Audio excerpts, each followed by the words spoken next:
So across Canada, most cities are beginning to flatten the curve, but in Montreal, the city's top doctor is saying that's not the case. More than 4,000 people in Canada have died of COVID-19, and more than a quarter of those deaths have been in Montreal. Quebec recorded more than 900 new cases just yesterday.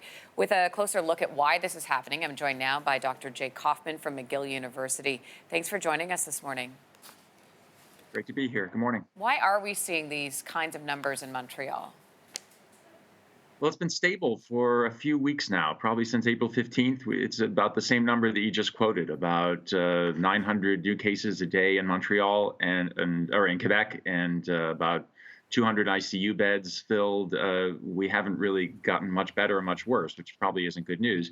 We are ramping up the number of tests that we're conducting, and of course, as you do more tests, you're going to detect more cases, and that's the right thing to do.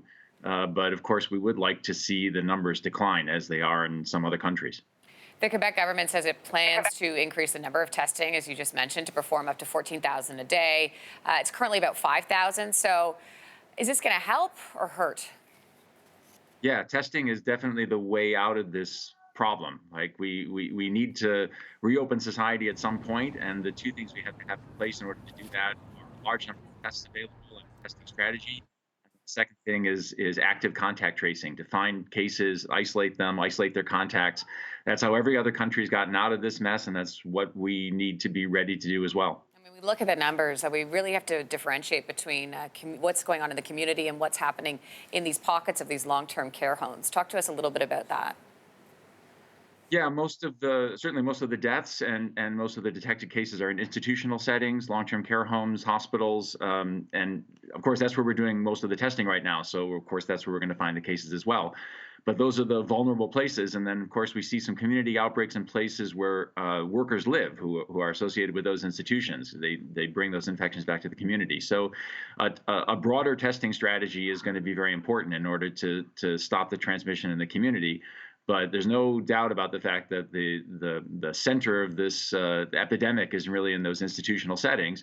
And so when we think about opening up other aspects of society, we have to do so in a safe way to protect those more vulnerable sectors of society. When you say opening up in a safe way, is it too soon at this point to reopen Montreal, in your opinion? No, I think there are places where they're relatively low risk, and so we need to identify those places and allow those parts of society to function. Places like preschools and elementary schools are places where the people involved are not as vulnerable. There are essential services that need to be provided there, and those are places where we don't see outbreaks, and it's probably the place where we can begin to reopen society. We can't hold our breath forever. We have to find the safest places and allow those places to open up. Thanks for watching. If you like this, be sure to subscribe here. And you can check out more Your Morning videos right here.